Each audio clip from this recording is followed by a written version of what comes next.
दोस्तों yes bank की बात करें तो यहाँ पे बहुत बड़ी अपडेट निकल के आ रही है। यस बैंक ने अपने बैड एनपीए को जेसी फ्लॉवर्स को ट्रांसफर कर दिया है। अब यहाँ पे कौन सी कंपनी का कितना बैड लोन है वो यहाँ पे टोटल एक्सचेंज को इसकी जानकारी दी गई है और आने वाले समय में यस बैंक स्मूथली अब काम आगे बढ़ा पाएगी, उसकी भी संभावना अब दिखने लगी है। लेकिन इसके बीच में स्टॉक में आज हमने काफ़ी बड़ी गिरावट देखी है। एक तरफा तेजी के बाद स्टॉक्स देख सकते हो कि प्रॉफिट बुकिंग की वजह से काफ़ी नीचे आ गया है और फिर से 20 के नीचे आ गया है। अब इसके आगे के सपोर्ट क्या है और किस लेवल पे हमें खरीदारी करनी चाहिए और आने वाले समय इसके क्या टारगेट फिर से रह सकते हैं, इन सारी बातों को इस वीडियो के माध्यम से समझेंगे। वैसे अगर आप देखें तो अब यस बैंक में इन्वेस्टमेंट करने में कोई बुराई नहीं है, क्योंकि सारा का सारा टेंशन उसका खत्म हो चुका है। एक तरफ तो एनपीए से छुटकारा मिल चुका है, दूसरी तरफ काफ़ी बड़ा इन्वेस्टमेंट भी आया है और जिस तरह से इनके पास अट्रैक्टिव एफडी की जो प्राइस जो इनके पास स्कीम है उसके हिसाब से देखें तो काफ़ी लोग हैं जो है एफडी करना पसंद करते हैं यस बैंक में। और दूसरी तरफ जो सबसे बड़ा मैदान मारा है यस बैंक ने वो है डिजिटल टेक्नोलॉजी में दूसरी बैंकों से आगे निकल जाना।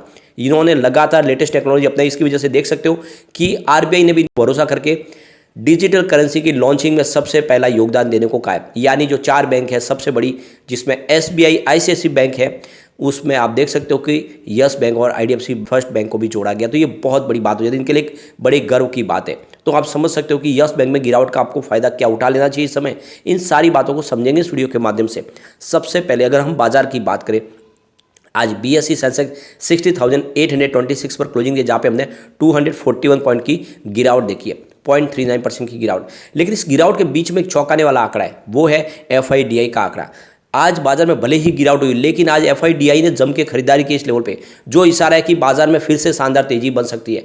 भले ही एक समय के लिए शॉर्ट टर्म के लिए कोरोना का जो चाइना का जो प्रॉब्लम है वो हमें थोड़ा सा टेंशन दे रहा है कि कहीं हमारे यहाँ पे भी इसका भारी भुगतान हमें ना करना पड़े, क्या फिर से जो हमारी सेकेंड वेव आई थी उसमें लोगों को नुकसान हो क्या वैसा हो जाएगा। लेकिन ऐसी संभावना बहुत कम है, क्योंकि हमारे पे लगभग आप देख सकते हो कि 95% वैक्सीनेशन हो चुका है, सबको लगभग डबल वैक्सीन लग चुकी है और ऑलरेडी सबको हर्ड इम्यूनिटी बनी है, क्योंकि लगभग पहले सब इन्फेक्टेड हो चुके थे। ऐसे में यहाँ पे वो संभावना नहीं है जो चाइना में प्रॉब्लम हो रही है। तो जो डर है थोड़ा सा कम होता है, क्योंकि जब इसके जानकार है जो डॉक्टर है काफ़ी ज़्यादा कहते हैं कि इंडिया में वो सिचुएशन अब नहीं बनेगी, तो उससे एक मॉरल बूस्ट मिलता है और फिर से खरीदारी बाजार में होती है।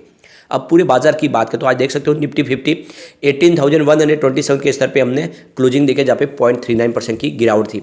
निफ्टी बैंक की बात करें तो 42,408 के स्तर पे 0.49% की गिरावट, यानी लगभग आधा % की गिरावट थी। और पीएसयू बैंक की बात करें 4,139 के स्तर पे 1.23% की गिरावट थी। और निफ्टी प्राइवेट बैंक की बात करें तो 21,512 के स्तर पे 0.84% की गिरावट थी। तो आप देख सकते हो सरकारी बैंकों में गिरावट थोड़ी ज़्यादा थी, प्राइवेट बैंकों में कम थी, लेकिन उसके बावजूद भी यस बैंक के स्टॉक में हमें काफ़ी बड़ी गिरावट देखने को मिली। और इसके पीछे सबसे बड़ी वजह है प्रॉफिट बुकिंग। आप देख सकते हो स्टॉक की शुरुआत पॉजिटिव हुई थी, सुबह सुबह 20.05 पर स्टॉक खुला, जबकि क्लोजिंग कल की 19.85 की थी। लेकिन ये तेज़ी रह नहीं पाई। आप देख सकते हो जो लो बना इंट्राडे का वो 18.85 का, यानी काफ़ी बड़ी गिरावट हुई। हाई भले ही 20.20 का हमने देखा है, लेकिन फिर भी दबाव देखने को मिला। एक तरफा प्रॉफिट बुकिंग, और ये प्रॉफिट बुकिंग रिटेल इन्वेस्टर ने जम के की है। आप देख सकते हो इसकी क्लोजिंग 19 के आसपास रही है, 4.28% की बड़ी गिरावट है। तो कल भी काफ़ी बड़ी गिरावट थी। पिछले 4-5 ट्रेडिंग सेशन में देखें तो स्टॉक में हमें 14% की बड़ी गिरावट देखने को मिली है, यानी एक तरफा स्टॉक दौड़ा और उसके बाद में यहाँ पे ऊपर के लेवल से प्रॉफिट बुकिंग होती हुई दिखाई दी। आप ये समझ ही सकते हो कि 12 रुपीज़ का जो स्टॉक था वो 24 के ऊपर चला गया कम समय में। अब यहाँ पे देख सकते हो कि ऊपर के लेवल से हमें लगभग 5 रुपये की फिर से गिरावट देखने को मिल रही है, और इसके पीछे सिर्फ वजह प्रॉफिट बुकिंग है। आज भारी वॉल्यूम में कामकाज हुआ, इस वजह से पूरे बाजार में वॉल्यूम के मामले में यस बैंक नंबर 1 बना। अब वॉल्यूम को देखें तो काफ़ी ज़बरदस्त वॉल्यूम है, पिछले 1 महीने में सबसे भारी वॉल्यूम आज हुआ है। 1 महीने पहले इसका देख सकते हो 42 करोड़ का वॉल्यूम था, 10 करोड़ की डिलीवरी उठाई गई थी। 1 वीक पहले 45 करोड़ का वॉल्यूम होता, 10 करोड़ की ही डिलीवरी उठाई गई थी। कल 41 करोड़ का वॉल्यूम होता, 11 करोड़ की डिलीवरी उठाई गई, लेकिन आज 45 करोड़ का वॉल्यूम, यानी पूरे महीने में देख सकते हो वॉल्यूम ज़बरदस्त है। तो काफ़ी भारी वॉल्यूम में काम का जो रहा है, लेकिन इसके बीच में जो एफआईडीआई के आंकड़े निकल कर आए वो हमें एक बहुत बड़ी राहत दे रहे हैं। आप देख सकते हो आज एफआई ने इस गिरते बाजार में खरीदारी की है। आज एफआई की बात करें तो इन्होंने करीब 5,389 रुपीज़ की खरीदारी की, सामने उन्होंने 4,461 रुपीज़ की बिकवाली की। इस तरह से उनकी जो खरीदारी निकल कर आई है वो 928 रुपीज़ की है। तो आज वो खरीदार बने हैं, एफआई ने बाजार में भरोसा किया और उन्होंने इस गिरते बाजार में खरीदारी की है, जो एक बहुत बड़ा पॉजिटिव ट्रिगर है। इसके अलावा हमारे बड़े फंड हाउस ने भी साथ दिया। आज देख सकते हो उनकी तरफ से 6,606 करोड़ रुपीज़ की खरीदारी की गई और सामने 4,408 करोड़ रुपीज़ की बिकवाली की गई। उस तरह से उनकी जो खरीदारी निकल कर आई है वो है 2206 करोड़ रुपीज़ की। ये बहुत बड़ा पॉजिटिव ट्रिगर है। कई दिनों के बाद पहली बार हमने ऐसा देखा जब FIDI ने जम के साथ में खरीदारी की है। तो ये जो आज बाजार गिरा इसके वजह है वो है रिटेल इन्वेस्टर जिन्होंने अपनी प्रॉफिट बुकिंग की है। अब यहाँ पे यस बैंक ने, जैसे कि आपको पता ही होगा, अपना 48,000 करोड़ रुपीज़ का जो बैड लोन है वो जेसी फ्लावर्स को ट्रांसफर कर दिया है। तो यहाँ पे एक्सचेंज को जानकारी दी कौन सी कंपनी का कितना बैड लोन है जो इन्होंने जेसी फ्लावर्स को ट्रांसफर किया है।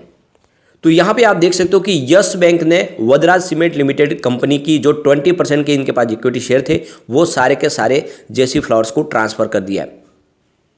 यानी करीब 40 करोड़ शेयर जो है जेसी फ्लावर्स को ट्रांसफर कर दिए गए वडराज सीमेंट लिमिटेड के। और एक तरह से ये सारा का सारा जो अब NPA है वो जेसी फ्लावर्स अब वसूल करेगी। अब यहाँ पे जो दूसरी कंपनी है वो है टुलिप स्टार होटल लिमिटेड, जिनके करीब आप देख सकते हो करीब 9,49,930 जो शेयर है वो ट्रांसफ़र कर दिया गया। यानी 20.61% की जो शेयर इक्विटी थी वो सारी की सारी जेसी फ्लावर्स को ट्रांसफ़र कर दी गई है। अब ये जो तीसरे डिफॉल्टर है वो है रोजा पावर सप्लाई कंपनी लिमिटेड, जिनके करीब 12,73,21,500 शेयर है वो सारे के सारे ट्रांसफ़र किए गए। यानी 29.97% की स्टेक थी जो ये अभी यस बैंक ने ट्रांसफ़र कर दिया जेसी फ्लावर्स को। दूसरे जो बड़े डिफॉल्टर है डिश टीवी इंडिया लिमिटेड, जिनकी जो इनके पास शेयर है यानी आप देख सकते हो कि 44 करोड़ 53,48,990 शेयर्स जो थे, जिसकी इनकी टोटल होल्डिंग 24.19% है डिश टीवी के अंदर, वो सारे का सारा जो कर्ज है अब जेसी फ्लावर्स को ट्रांसफ़र कर दिया है। तो आप ये समझ सकते हो कि ये भी यहाँ पे जेसी फ्लावर्स के पास चला गया डिश टीवी का टोटल जो है बैड NPA।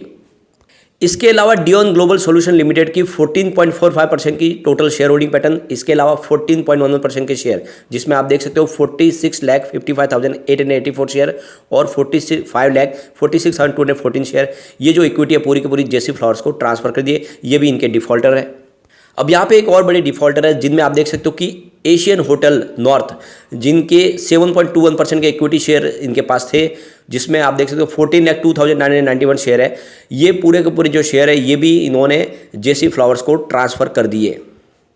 इसके अलावा देखें तो अवंता रियल्टी लिमिटेड, जिनके 10,08,598 शेयर है, यानी जो होल्डिंग है वो 30% यस बैंक के पास थी, वो सारी की सारी इन्होंने जेसी फ्लावर्स को ट्रांसफ़र कर दी है। तो ये देख सकते हो कि इतने डिफॉल्टर है जिनकी जो भी बैड NPA है वो सारा का सारा फिलहाल जेसी फ्लावर्स को ट्रांसफर कर दिया। यहाँ पे आप देख सकते हो कि 1585 के रेशियो में पेमेंट मिलने वाला है यस बैंक को जेसी फ्लावर्स की तरफ से। तो 15% तो अपफ्रंट पेमेंट इनको मिल चुका है। अब 85% जो भी पेमेंट है उसकी सिक्योरिटी रिसिप्ट मिली हुई है। तो जैसे जैसे इन डिफॉल्टर से पैसे रकम वसूल होगी वो रकम इनको मिलती जाएगी। यानी आने वाले समय में यस बैंक ने अपने बड़े टेंशन से निजात पा लिया।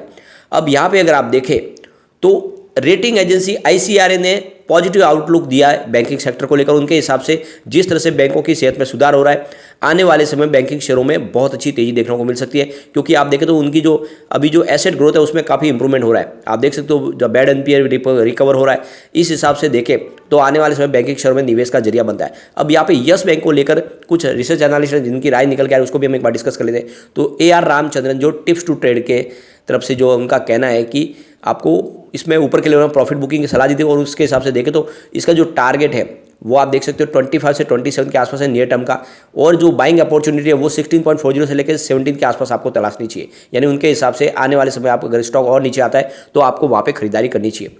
इसके अलावा अगर मनीष शाह की बात करें तो मनीष शाह के हिसाब से इस समय अगर आप देखें तो 19.50 से 19 के लेवल के आसपास आपको एक सपोर्ट दिखाई देगा, और वहाँ पे इसमें खरीदारी कर सकते हो। जो फिलहाल आप स्टॉक उसी के लेवल के आसपास है जिसमें आप इस समय खरीदारी कर सकते हैं। स्टॉप लॉस आपको है वो 17.50 का लगाना है। अगर इस समय आप खरीदारी करते हो 17.50 के स्टॉप लॉस के साथ आपको खरीदारी करनी चाहिए। आने वाले समय इसकी 26.50 से लेकर 27 के फिर से टारगेट देखने को मिल सकते कुछ सप्ताह में। तो ये आप समझ ही सकते हो कि इस समय आपको 17.50 के स्टॉप लॉस के साथ में खरीदारी की सलाह दी जा रही है। लेकिन फ्रेंड, कोई भी इन्वेस्टमेंट करने से पहले अपने फाइनेंशियल एडवाइजर से बारे ले ले या अपना खुद का रिसर्च करें, क्योंकि मैंने वीडियो आपके एजुकेशनल पर्पज के लिए ही बनाया। वीडियो पसंद आए तो लाइक से जुड़ कीजिए और चैनल को सब्सक्राइब कर दीजिए। Thank you friend.